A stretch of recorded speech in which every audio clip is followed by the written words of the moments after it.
وجاءت سيارة فأرسلوا واردهم فأدلى دلوا، کہ ایک قافلہ آیا اور اس قافلے میں سے ایک شخص کو بھیجا گیا، فأرسلوا واردهم فأدلى دلوا، اس شخص نے ڈول کو اٹھایا اور اٹھانے کے بعد اپنی قوم سے کہنے لگا قال یا بشرا هذا غلام، ہائے خوشخبری، کتنا خوبصورت بچہ، ہائے خوشخبری۔ مفسرین نے لکھا قال یا بشرا، اس نے کہا آج تو خوشخبری کو بھی خوشخبری ہو چکی ہے، قال یا بشرا هذا غلام، ہائے خوشخبری، کتنا خوبصورت بچہ آ چکا ہے۔ الحمدللہ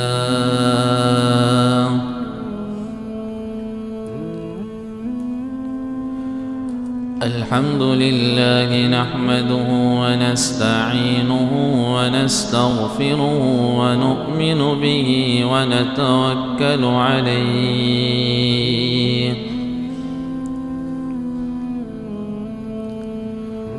ونعوذ بالله من شرور أنفسنا ومن سيئات أعمالنا،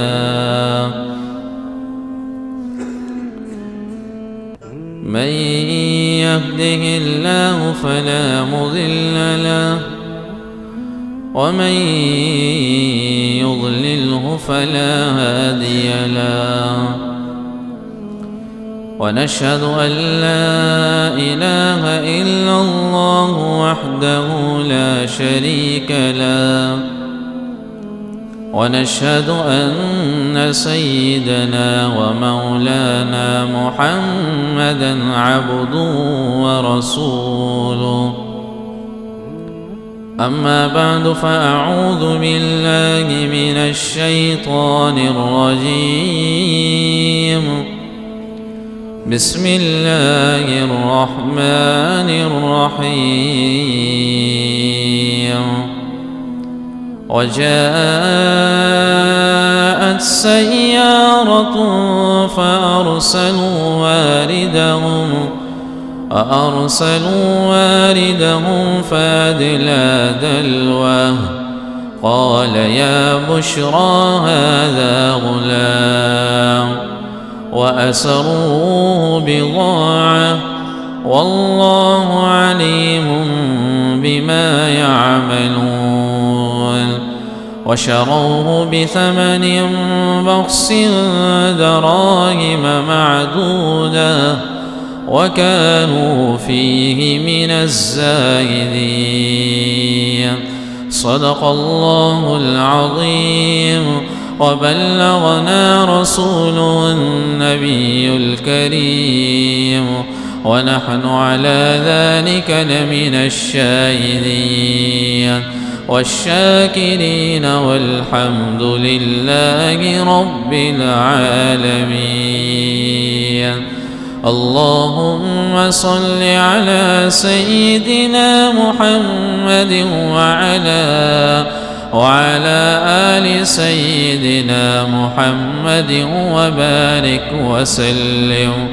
اللهم صل على سيدنا محمد وعلى آل سيدنا محمد وبارك وسلم.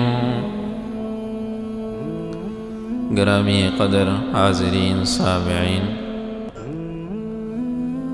گزشتہ جمعے کو سورہ یوسف کی ابتدائی چند آیات اور اس کے بارے میں کچھ معلومات کا ذکر بیان کیا گیا تھا، جس میں یہ بات بیان ہوئی تھی کہ اللہ نے یوسف علیہ السلام کے واقعے کو احسن القصص کہا کہ یہ سب سے خوبصورت واقعہ ہے۔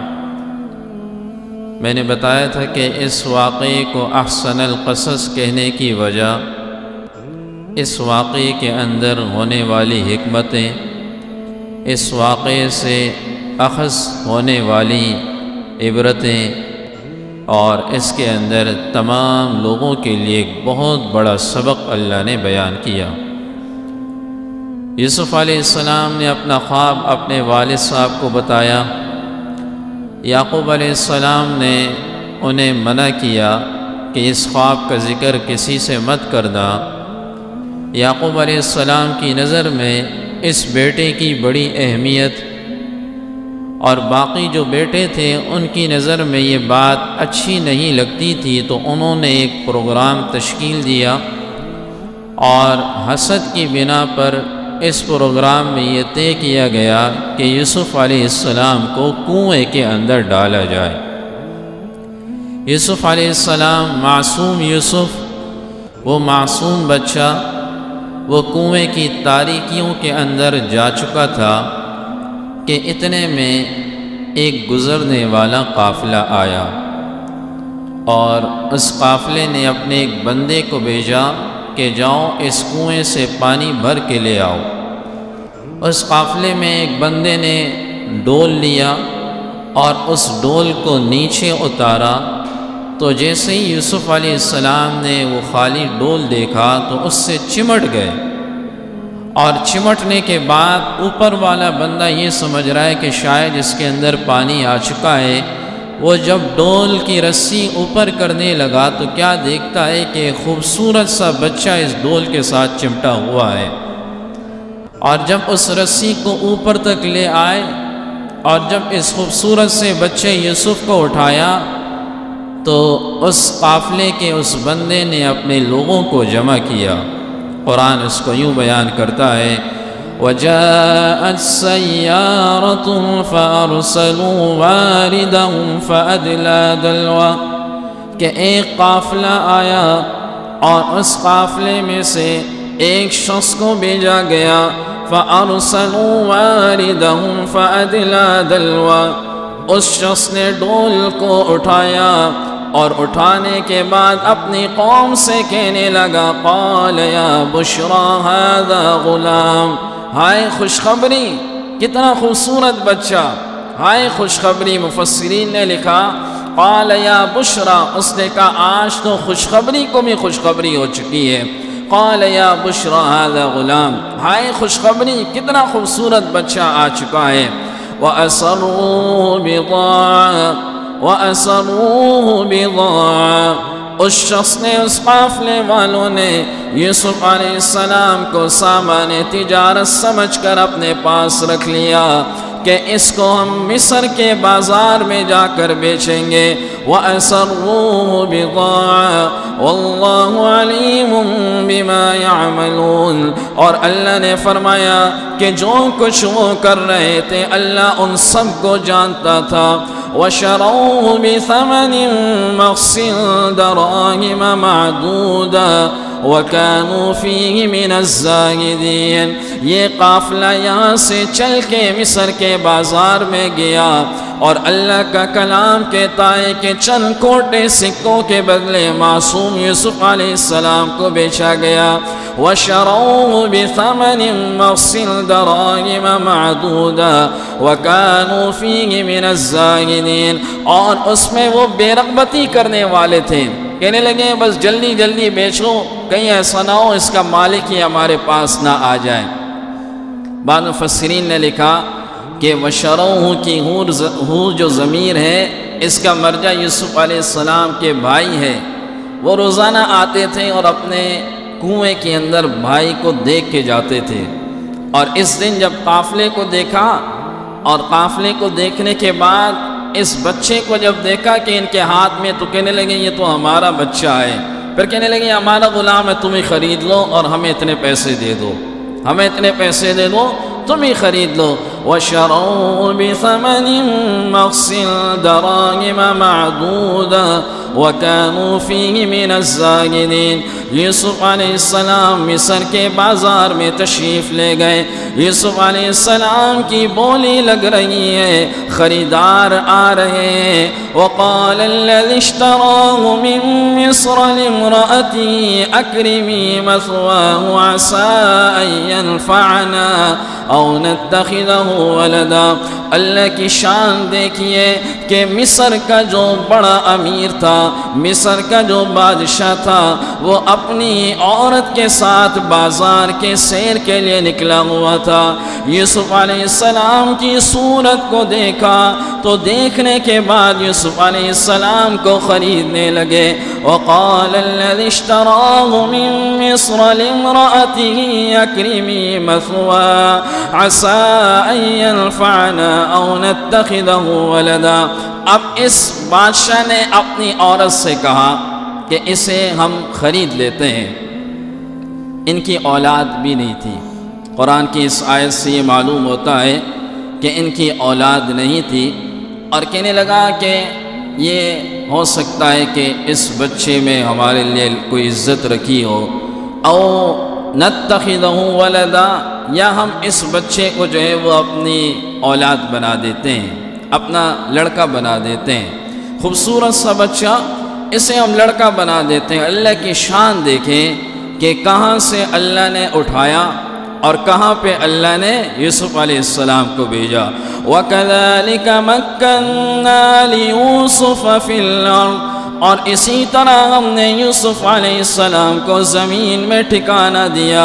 وَلِنُعَلِّمَهُ مِن تَأْوِيلِ الْأَحَادِيثِ، اور تاکہ ہم اسے باتوں کا علم اپنے یوسف علیہ السلام کو عطا کریں۔ عبداللہ بن عباس رضی اللہ تعالیٰ عنہ سے ایک تابعی نے یہ روایت نقل کی، وہ کہنے لگے کہ 3 لوگ دنیا میں ایسے گزرے کہ جنہیں قیافہ شناس کہا جاتا ہے، اور 3 لوگ دنیا میں سب سے بڑے قیافہ شناس گزرے۔ قیافہ شناس کا کیا مطلب ہوتا ہے کہ ایک آدمی سامنے والے کے چہرے کو دیکھ کر سمجھ جائے کہ یہ آدمی کتنے پانی کے اندر ہے۔ جو سمجھنے والا آدمی ہے اسے قیافہ شناس کہتے ہیں۔ تو کہتے ہیں 3 لوگ ایسے گزرے کہ جو دنیا میں سب سے بڑے قیافہ شناس تھے۔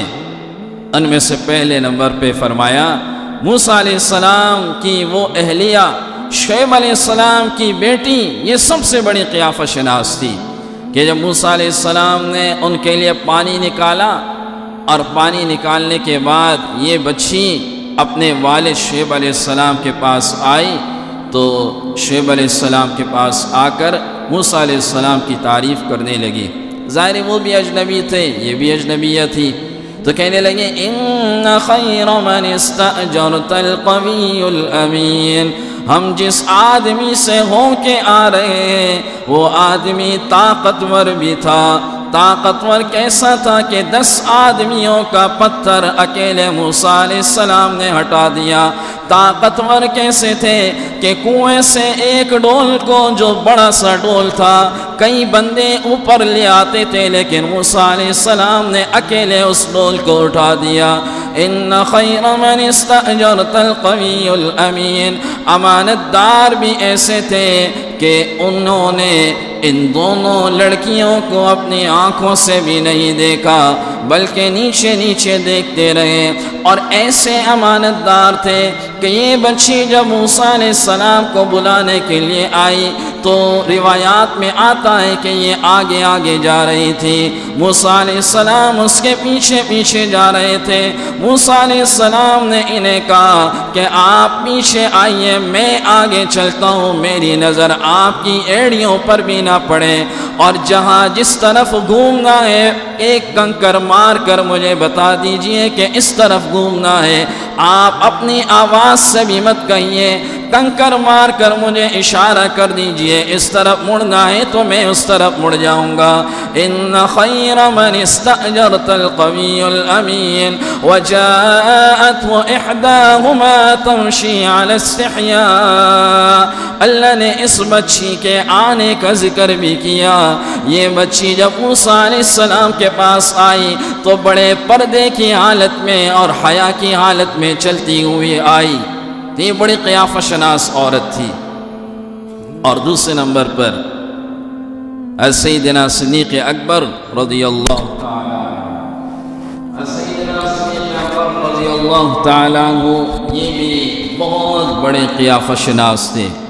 اور کیسے تھے کہ انہوں نے باوجود یہ کہ جلیل القدر صحابہ موجود ہیں، بڑے بڑے صحابہ موجود ہیں، لیکن انہوں نے جو خلیفہ بنایا وہ خلیفہ سیدنا عمر ابن خطاب رضی اللہ عنہ کو بنایا، اور سیدنا عمر ابن خطاب رضی اللہ تعالیٰ عنہ انکار کر رہے ہیں کہ مجھے آپ مت بنائیں۔ ظاہر بڑے بڑے علم والے اور شروع میں اسلام لانے والے صحابہ بھی موجود ہیں، ان کا ذکر تو میں نے جیسے سیرت کے درس میں بتایا 40ویں نمبر پہ 41ویں نمبر پہ آتا ہے، لیکن شروع میں اسلام لانے والے صحابہ اور بڑے علوم والے صحابہ موجود ہیں، لیکن صدیق اکبر رضی اللہ تعالیٰ عنہ کی نظر کہیں اور تھی، کہنے لگے آپ کو خلیفہ بنانا چاہتا ہوں۔ صدیق اکبر رضی اللہ تعالیٰ عنہ کی یہ بات سن کر حضرت عمر رضی اللہ تعالیٰ عنہ کہنے لگے کہ مجھے خلیفہ مت بنائے، مجھے خلیفہ بننے کی حاجت نہیں ہے۔ حضرت سیدنا صدیق اکبر رضی اللہ تعالی عنہ نے فرمایا آپ کو خلیفہ بننے کی حاجت نہیں ہے، لیکن خلافت کو آپ جیسے لوگوں کی ضرورت ہے۔ اور پھر جب خلیفہ بنے تو کتنے آگے گئے اور اسلام کیسا پھیلتا گیا، تو فرمایا کہ دوسرے نمبر پر جو قیافہ شناس شخصیت تھی وہ صدیق اکبر رضی اللہ تعالیٰ عنہ کی تھی، اور تیسرے نمبر پر جنہوں نے چہرہ پڑھ کے سمجھا اور قیافہ شناسی میں مہارت حاصل کی وہ یہ مصر کا جو بادشاہ عزیز مصر تھا، جنہوں نے یوسف علیہ السلام کو دیکھ کر ہی انہیں خریدا، وہی یوسف علیہ السلام کو لینے والے یہ جو قیافہ شناس تھا وہ یہ تھا۔ اللہ نے فرمایا وَلَمَّا بَلَغَ أَشُدَّهُ آتَيْنَاهُ حُكْمًا وَعِلْمًا وَكَذَلِكَ نَجْزِي الْمُحْسِنِينَ۔ یوسف علیہ السلام کی پرورش محل کے اندر ہو رہی ہے، یوسف علیہ السلام بڑے ہوتے گئے، جوان ہو گئے۔ وَلَمَّا بَلَغَ أَشُدَّهُ آتَيْنَاهُ حُكْمًا وَعِلْمًا وَكَذَلِكَ نَجْزِي الْمُحْسِنِينَ۔ اللہ نے فرمایا ہم نے یوسف علیہ السلام کو سمجھ عطا کی، ہم نے یوسف علیہ السلام کو علم عطا کیا، اور اسی طرح احسان کرنے والوں کو ہم بدلہ عطا کرتے ہیں۔ اب امتحانات کا دور شروع ہو گیا، اب یوسف علیہ السلام دوبارہ امتحانات میں آ گئے۔ کیا امتحان آیا کہ سب سے پہلے عزیز مصر کی بیوی نے یوسف علیہ السلام پر وہ فریفتہ ہو گئی، اور فریفتہ ہونے کے بعد یوسف علیہ السلام کو بلایا، اور بلانے کے بعد محل کے سارے دروازے بند کر دیے، اور بند کرنے کے بعد غلط ارادے سے انہیں کہا کہ میرے قریب آؤ۔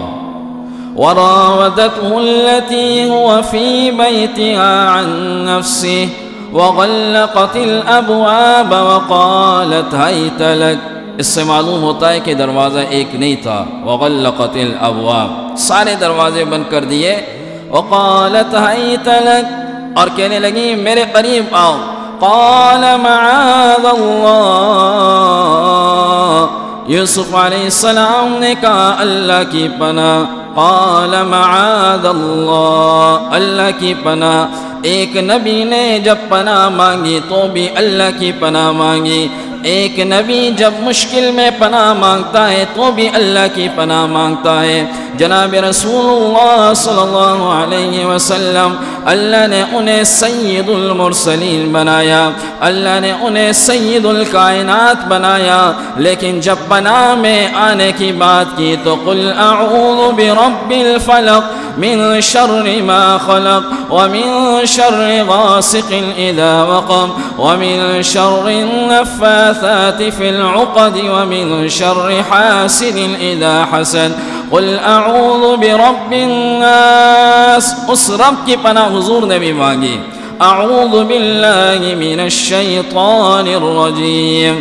تو جب انسان اللہ کو مانتا ہے، توحید کو مانتا ہے، اور پھر وہی شخص جب کھوٹی بناتا ہے تو بنانے کے بعد اوپر ایک کالی سی ہنڈی لگا دیتا ہے، ایک کٹوا کالا سا اس کروڑوں کی کھوٹی پہ لگا دیتا ہے کہ جی بہت ساری آفتوں سے میں پناہ اس کے ذریعے میں پناہ میں آ جاؤں گا۔ ہمارے عقائد کتنے کمزور ہو گئے، لاکھوں کی گاڑی خریدی اور خریدنے کے بعد اس کے سلینسر پر بچے کا جوتا لگا دیا کہ جی نظر سے جو ہے وہ محفوظ رہیں گے۔ بچہ پیدا ہوا تو اس کے گلے میں چاقو ٹانگ دیا، کیوں؟ کہ جی جنات آتے ہیں تو یہ چاقو دیکھ کر جنات بھاگ جائیں گے۔ جنات اتنے بیوقوف ہو گئے کہ ایک دن کے بچے کو انہیں نہیں معلوم ایک دن کا بچہ ہاتھ نہیں اٹھا سکتا، اور یہ چاقو دیکھ کے بھاگ جائیں گے۔ یہ ہمارے عقائد ہے۔ بھئی گھوڑے کے نال گھروں کے سامنے لگا دیے، گھوڑے کے نال یہ لگا دیے تاکہ ہم بچ جائیں گے، بہت ساری آفتوں سے بچ جائیں گے۔ نئی گاڑی خریدی، نیا مکان بنایا یا نئی دکان خریدی، اور ایک کالا سا بکرا لے آؤ اور اس بکرے کو ذبح کرو اور اس کا خون گرا دو، اگر خون گرے گا تو بہت ساری آفتوں سے بچ جاؤ گے۔ اور نبی جب پناہ مانگ رہا ہے تو کس کی پناہ مانگ رہا ہے؟ قال معاذ اللہ، میں اللہ کی پناہ میں آنا چاہتا ہوں۔ قال معاذ اللہ، نبی پناہ مانگ رہا ہے اللہ کی، حضور علیہ السلام پناہ مانگ رہے ہیں اللہ کی، اور ہم دنیا کی چیزوں کے اندر اپنی پناہ ڈھونڈ رہے ہیں، دنیا کی چیزوں کے اندر اپنی پناہ ڈھونڈ رہے ہیں، اسی لیے تو ہم پریشان ہیں۔ ہمیں اللہ کی پناہ میں اپنے آپ کو لانا چاہیے۔ اللہم انا نجعلک فی نحورہم ونعوذ بک من شرورہم۔ حضور نے ہمیں دعائیں سکھائی ہیں، اے اللہ مجھے اپنی پناہ کے اندر لے لے، اے اللہ عافیت عطا فرما، اے اللہ مجھے اپنی پناہ میں لے لے، اے اللہ تمام برائیوں سے میں آپ کی پناہ میں آتا ہوں، ان تمام برائیوں سے میری حفاظت فرما۔ تو نبی وہ پناہ مانگتا ہے اللہ کی، اور ہمارے نبی وہ پناہ مانگتے ہیں اللہ کی، تمام انبیاء پناہ مانگتے ہیں اللہ کی، اور میں اور آپ پناہ مانگتے ہیں دنیا کی چیزوں سے۔ اللہ ہماری حفاظت فرمائے۔ اپنے عقائد کو درست کیجئے، عقائد درست ہوں گے تو انشاءاللہ ہمارے سارے مسائل جو ہے وہ حل ہو جائیں گے۔ تو زلیخا جو تھی، انہوں نے یوسف علیہ السلام کو پسلانا شروع کر دیا۔ یوسف علیہ السلام نے زلیخا کو سمجھایا، انہو ربی احسن مثوایا، کہ میرے رب نے ہمیں اچھا ٹھکانہ عطا کیا، میرے رب نے مجھے بہترین ٹھکانہ عطا کیا، میں اپنے اس رب کی نافرمانی نہیں کر سکتا ہوں جس رب نے مجھے کنویں سے نکالا، اور کنویں سے نکالنے کے بعد محل کے اندر پہنچایا، اور اتنی خوبصورت تربیت کی، پرورش کی، مجھے کھلایا پلایا، میں اپنے اس رب کی نافرمانی نہیں کر سکتا ہوں۔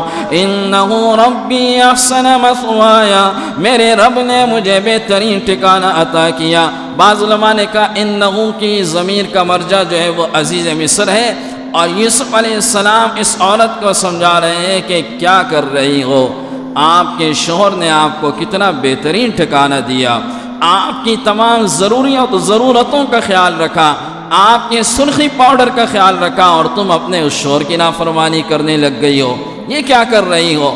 اب اس کے بعد کیا ہوا؟ دروازے بند ہیں اور ساری چیزیں جو ہے وہ بند ہیں۔ یوسف علیہ السلام نے اس وقت جو ہے وہ اللہ رب العزت کی پناہ مانگی۔ اللہ نے فرمایا وَلَقَدْ هَمَّتْ بِهِ وَهَمَّ بِهَا لَوْلَا أَن رَّأَىٰ بُرْهَانَ رَبِّهِ وَلَقَدْ هَمَّتْ بِهِ وَهَمَّ بِهَا، اور اس عورت نے یوسف علیہ السلام کے ساتھ بدکاری کا ارادہ کر لیا، اور یوسف علیہ السلام نے اس عورت سے بچنے کا ارادہ کر لیا۔ حضرت مولانا شبیر احمد عثمانی رحمہ اللہ، انہوں نے یہ ترجمہ لکھا کہ اس عورت نے یوسف علیہ السلام کے ساتھ بدکاری کا ارادہ کیا، اور یوسف علیہ السلام نے اس عورت سے بچنے کا ارادہ کیا۔ لولا ارآ برہان ربی، اگر وہ اپنے رب کے اس دلیل اور برہان کو نہ دیکھ لیتے تو یوسف علیہ السلام بھی قصد کر لیتے، لیکن یوسف علیہ السلام نے اپنے رب کی دلیل کو دیکھ لیا۔ ابھی دلیل کیا ہے؟ مختلف مفسرین کی رائے ہے۔ بعض مفسرین نے کہا اللہ نے یعقوب علیہ السلام کا چہرہ یوسف علیہ السلام کے سامنے ظاہر کر دیا، تو یوسف علیہ السلام گھبرا گئے۔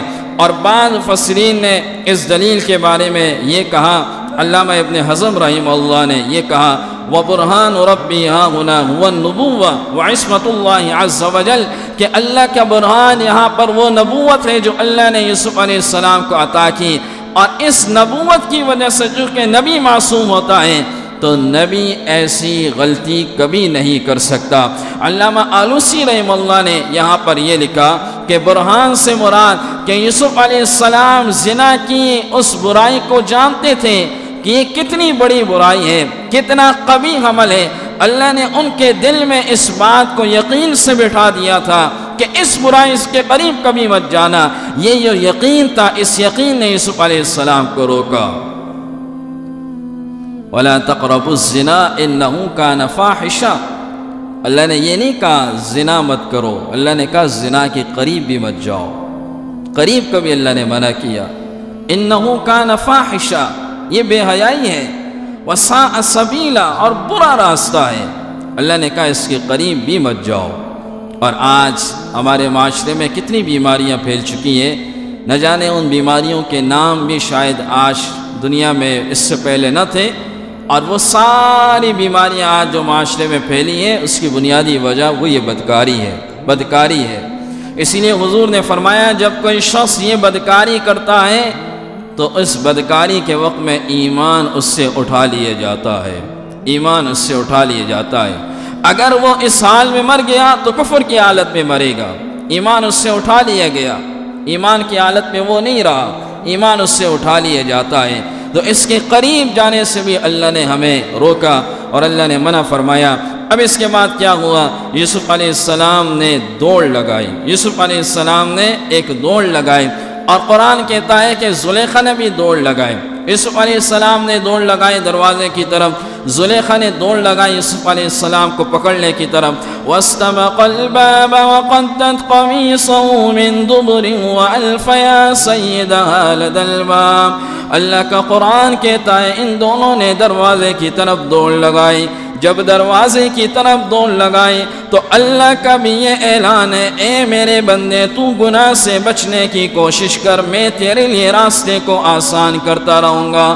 جب دروازے کی طرف دوڑ لگائی تو سارے دروازوں کے تالے کھلتے گئے اور یوسف علیہ السلام آگے جاتے گئے، اور مین دروازے پر جا کر وَأَلْفَ يَا سَيِّدَهَا لَدَى الْبَابِ، جو عزیز مصر تھا، مین دروازے پر جا کر اس سے ملاقات ہوئی، اور جب انہیں دیکھا تو ظاہر زلیخا کے ہوش و حواس اڑ گئے کہ شوہر کو دیکھا۔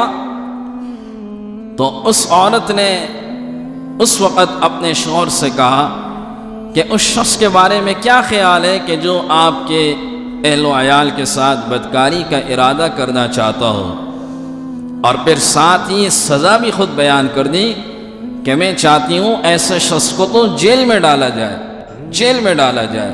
قالت ما جزاء من اراد بأهلك سوء الا ان يسجن او عذاب علیم، یا تو جیل میں ڈالا جائے یا اسے دردناک سزا دی جائے۔ خود سزا بھی تجویز کی اور خود ہی بتا دیا۔ یوسف علیہ السلام خاموش۔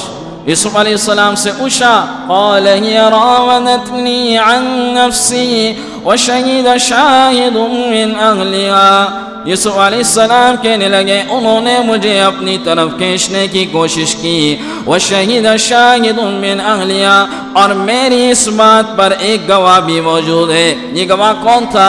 علماء نے لکھا اس عزیز مصر کا ایک بھتیجا جو بڑا سمجھدار تھا اور نہایت ہی ذہین تھا، اور ذہانت اس سے پوچھی گئی تو اس نے کہا کہ اگر یوسف علیہ السلام کی قمیص آگے سے پٹی ہوئی ہے تو اس کا مطلب یہ ہے کہ یہ عورت سچی ہے، یوسف جھوٹا ہے، اور اگر قمیص پیچھے سے پٹی ہوئی ہے تو اس کا مطلب یوسف علیہ السلام سچے ہیں اور یہ عورت جھوٹی ہے۔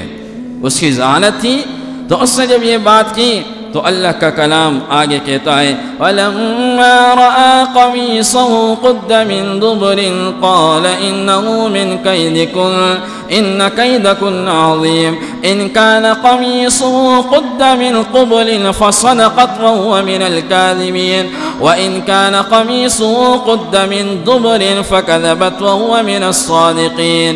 اللہ نے فرمایا کہ جب اس کی قمیص دیکھی گئی یوسف علیہ السلام کی تو ظاہر ہے وہ پیچھے سے پٹی ہوئی تھی۔ زلیخا نے قمیص کو ہاتھ لگایا تھا تو جو ٹکڑا ان کے ہاتھ میں آیا تھا وہ آیا، باقی قمیص پٹی ہوئی تھی۔ وَلَمَّا رَأَىٰ قَمِيصَهُ قُدَّ مِن دُبُرٍ قَالَ إِنَّهُ مِن كَيْدِكُنَّ، تو عزیز مصر نے اپنی عورت سے کہا کہ یہ تو آپ عورتوں کا مکر ہے، یہ تو آپ کی وجہ سے، وہ تو سچ بول رہے ہیں۔ ان کیدکن عظیم، بے شک عورتوں کا جو مکر ہوتا ہے وہ نہایت ہی بڑا ہوتا ہے۔ ان کیدکن عظیم، عورتوں کا مکر نہایت ہی بڑا ہوتا ہے۔ اللہ کا کلام کہہ رہا ہے، یہ تو میں اور آپ نہیں کہہ رہے ہیں، یہ اللہ کا کلام کہہ رہا ہے۔ کیونکہ عورتیں جب اپنے مکر پہ آتی ہیں، عورتیں جب اپنی تدبیروں پہ آتی ہیں تو اللہ کی پناہ، اللہ کی پناہ۔ ان کیدکن عظیم۔ پھر عزیز مصر نے یوسف علیہ السلام سے کہا یوسف اعرض عن هذا، اے یوسف آپ اس سے اعراض کیجئے، واستغفری لذنبک، اور اپنی عورت سے کہا اپنے گناہوں کی اللہ سے معافی مانگیے، انکی کنت من الخاطئین، آپ ہی خطا کار ہیں، آپ ہی نے یہ گناہ کیا ہے۔ یوسف علیہ السلام تو معصوم ہے، پھر اپنی اہلیہ کو خود ہی کہا۔ اب یہ بات ظاہر پھیل گئی، اور پھیلنے کے بعد عورتوں میں جب یہ بات پھیلی، شہر میں بات پھیلی، تو عورتوں نے کہا یہ کیسی عجیب عورت ہے کہ اپنے نوکر کے ساتھ یہ غلط ارادے سے جو ہے وہ دروازے بند کیے، کیسی عجیب عورت ہے، اپنے نوکر کے ساتھ بدکاری کا ارادہ کر رہی تھی۔ تو جب یہ بات اس عورت کے کان میں آئی، زلیخا کے کان میں، تو زلیخا نے محل کے سرداران کی بیویوں کو بلایا اور بلانے کے بعد ایک دسترخوان بچھایا، تکیے لگائے گئے اور فروٹ سب کے سامنے رکھے گئے، اور ایک ایک چھری سب کے سامنے رکھی اور کہا یہ فروٹ کاٹیے، یہ فروٹ کھائیے۔ اور پھر اس کے بعد یوسف علیہ السلام سے کہنے لگی، ظاہر وہ مالک تو نہیں تھے، نوکر تھے، آؤ ادھر آؤ، اس کمرے میں داخل ہو جاؤ۔ وَلَمَّا سَمِعَتْ بِمَكْرِهِنَّ أَرْسَلَتْ إِلَيْهِنَّ وَأَعْتَدَتْ لَهُنَّ مُتَّكَأً، اور اس کے بعد کیا ہوا، یہ جب عورتیں وہ فروٹ کاٹ رہی تھیں، یوسف علیہ السلام کو دیکھا، تو دیکھنے کے بعد انہوں نے بجائے اس فروٹ کو کاٹنے کے اپنی انگلیوں کو کاٹنا شروع کر دیا۔ وَقَطَّعْنَ أَيْدِيَهُنَّ وَقُلْنَ حَاشَ لِلَّهِ مَا هَذَا بَشَرًا إِنْ هَذَا إِلَّا مَلَكٌ كَرِيمٌ، کہنے لگی کہ یہ تو اللہ کی قسم، یہ تو کوئی انسان نہیں ہو سکتا، یہ تو کوئی اوپر سے معزز فرشتہ لگ رہا ہے۔ نبی تو ویسے ہی معصوم ہوتا ہے، لیکن اللہ نے اپنے یوسف علیہ السلام کو نہایت ہی حسین بنایا تھا۔ اللہ کے نبی صلی اللہ علیہ وسلم نے ارشاد فرمایا، اللہ نے دنیا کے تمام لوگوں کا آدھا حسن اپنے پیارے یوسف علیہ السلام کو عطا کیا۔ ان هذا الا ملک کریم وقطعن ایدیہن وقلن حاش للہ ما هذا بشرا ان هذا الا ملک کریم قالت فذلکن الذی لمتننی فیہ۔ اب اس زلیخا نے کہا آپ مجھے ملامت کر رہی تھی، آپ عورتیں، ابھی دیکھو اور اس کے چہرے کو دیکھو کتنا خوبصورت ہے، آپ لوگ مجھے ملامت کر رہی تھی۔ وَلَقَدْ رَاوَدتُّهُ عَن نَّفْسِهِ فَاسْتَعْصَمَ وَلَئِن لَّمْ يَفْعَلْ مَا آمُرُهُ لَيُسْجَنَنَّ وَلَيَكُونَ مِنَ الصَّاغِرِينَ۔